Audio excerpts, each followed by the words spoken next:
Welcome back to the channel. I know it's been a minute, but we've been testing out a variety of different gear, including the one that we're going to be checking out today.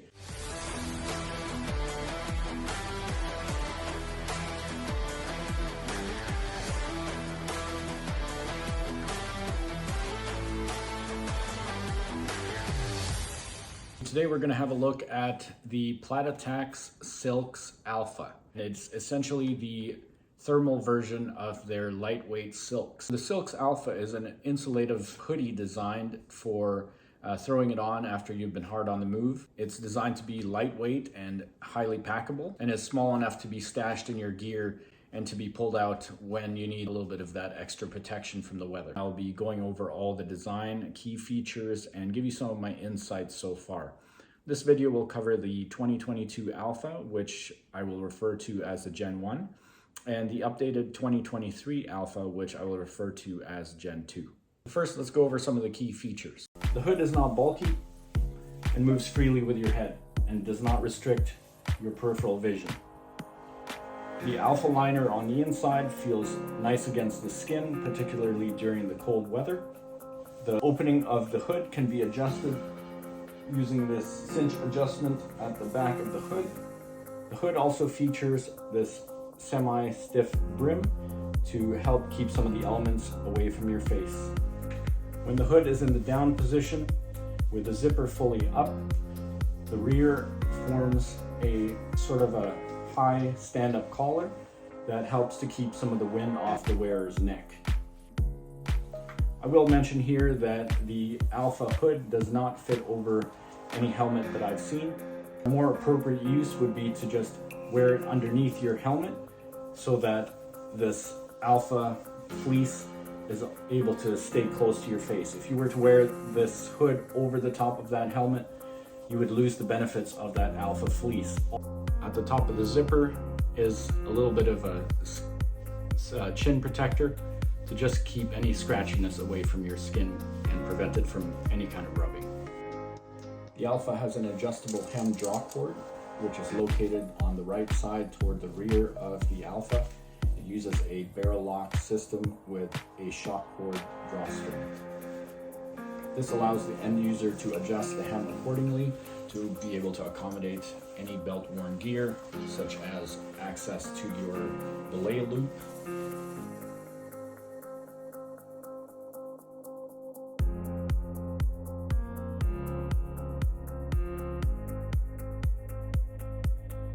The zipper on the main opening, as well as the two zippers on the hand warmer pockets, use a number 4 YKK zipper with a type 1 cord that has been shrink wrapped to allow you to be able to manipulate them with a gloved hand.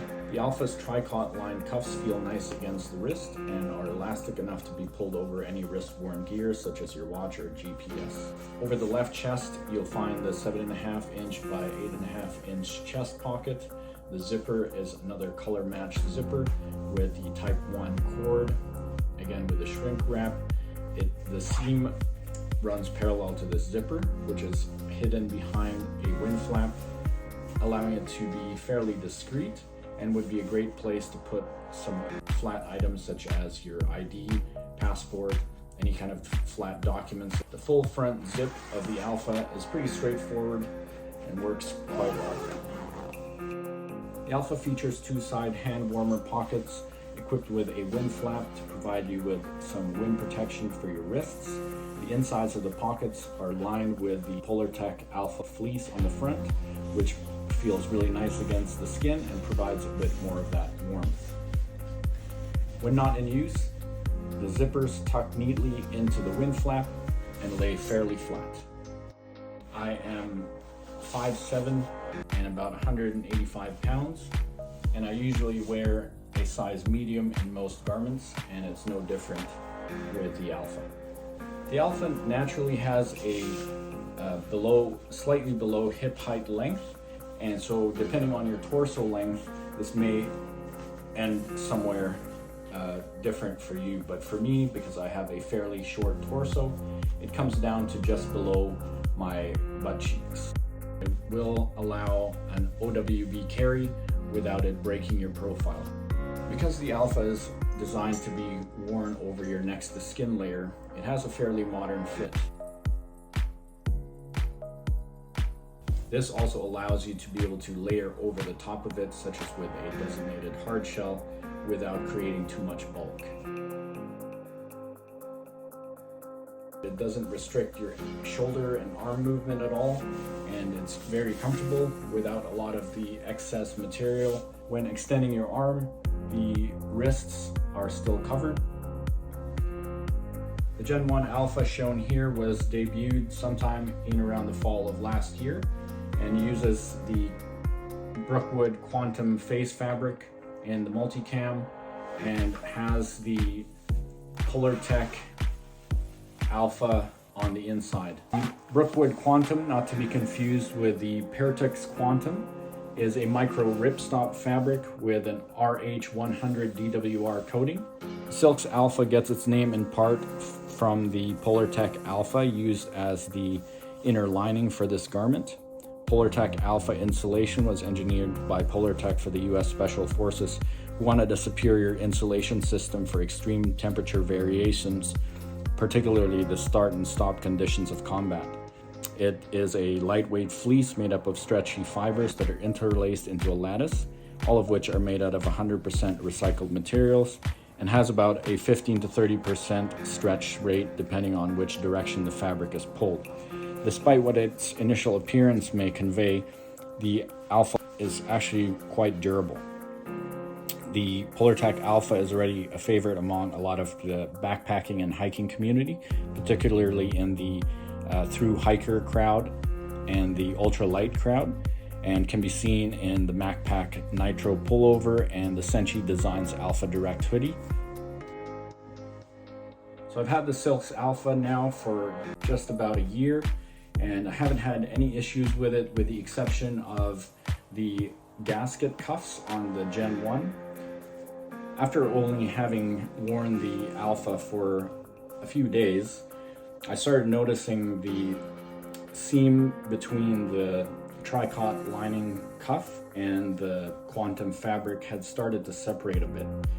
Coincidentally, this was also the side on which my watch is being worn, so I'm not sure if perhaps the constant pulling it over the watch and the rubbing and the tension caused by all of that may have added to that defect, but I've since gotten it repaired and fixed by a company called Renewt and have not again had any issues with that.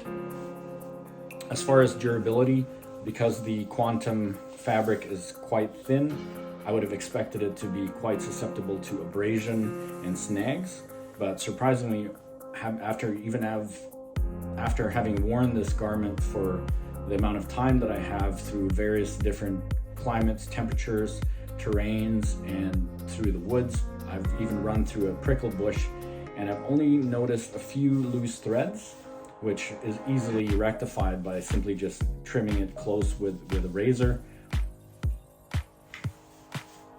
New for 2023 is the Gen 2 Silks Alpha. You'll notice that the fit is a bit roomier.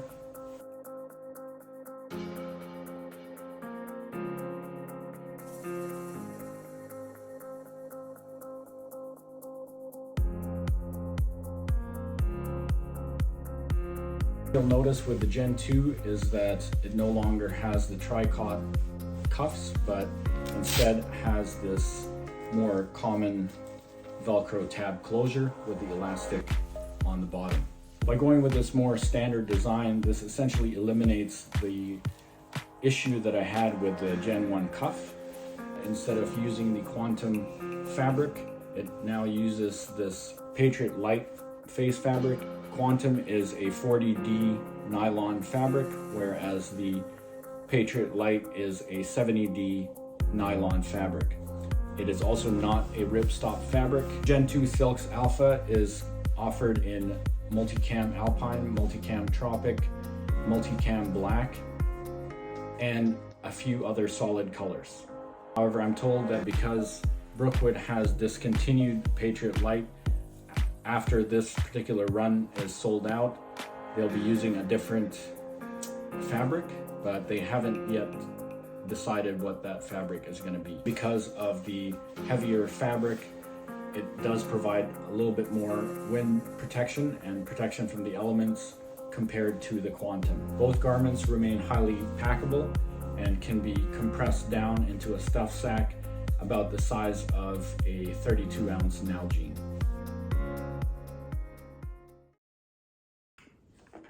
Those of you that have seen my previous video on the layering system that I typically use will understand what I mean when I say that the Silks Alpha fits in nicely into the level 4 category, but just with more insulative properties. Like the level 4 garment, the Silks Alpha will repel snow and spindrift and endure some light rain for a short period of time, but is definitely not waterproof. The Alpha was designed to be worn over next to skin layers to prevent further heat loss. Prior to getting the Silks Alpha, I would typically put on an insulative layer such as a fleece or my Atom SV in the morning when I get out of my tent and I'm getting my stuff ready to go and head out for the day. Once I'm packed and ready to hit the trail, I'll typically strip down to just my merino base layer top or have my level 5 soft shell over the top. Even if I was wearing my level 5 shirt, I would typically end up feeling too warm and have to strip down to just my merino wool shirt anyway. When we do stop at those alpine temperatures, this also means a severe drop in temperature and losing your core body heat. So in the past, we've just ended up either pushing ourselves further without taking any breaks to forego some of the hassle of taking our packs off, all of our gear off, and then throwing on a jacket or another layer to be able to insulate us while we're at rest. So forgoing these breaks does lead to cramping, premature fatigue, and overall just a slower pace because everybody's getting more tired. This is where the Silks Alpha comes in. The weather is cooler or we're out at a higher elevation. I would end up just keeping my Silks Alpha on the whole time, just able to regulate my internal temperature just by opening and closing that main zipper. I didn't at any point feel overly stuffy, and when the sweat and moisture buildup did soak through to the Silks Alpha and it got pretty wet, particularly where my back makes contact with the back of my pack. So that pretty much soaked through with sweat. I did find that it didn't take very long for the Silks Alpha to dry as well. While I was wearing it, it still kept me insulated. So if there was if there was some wind or some cooler temperatures because we had stopped, I would just keep it on. I would close up that zipper and just carry on. Personally, during my testing, I would put the operational temperature range for the Silks Alpha to be between 10 to 25 degrees Fahrenheit when performing aerobic activities. And no, I don't mean jumping around your living room to Richard Simmons workout videos.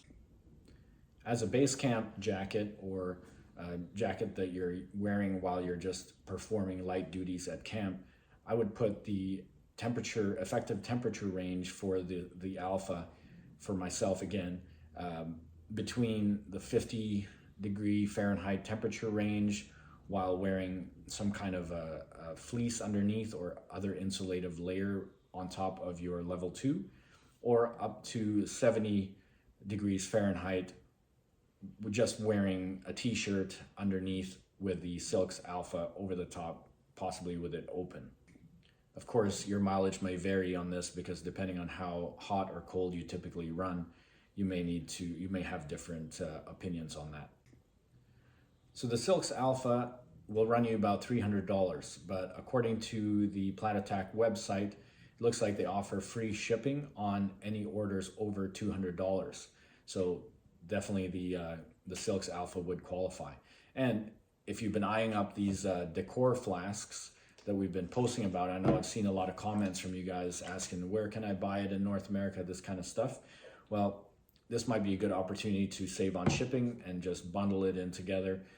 Give you a good opportunity to pick up some of these decor flasks, which are pretty awesome. So in summary, if you're tired of sweating while on the move and freezing at rest and are looking for a versatile, ultralight insulating layer for the backcountry, look no further than the Platatac Silks Alpha. Highly recommend it. That's all I have for you right now. But yeah, if you have any questions about the Silks Alpha or anything else that we brought up in this video, go ahead and put it in the comments section below, and I'll do my best to answer them in a timely manner. If I don't know the answers, I'll try my best to find that for you. Thank you so much for watching. If you did enjoy this video and want to see us review more stuff, do consider hitting that like and subscribe, and hit that alert so that you get a notification whenever we upload a new video. This would really help our channel out, and we'd really appreciate it. So until then, we'll see you outside.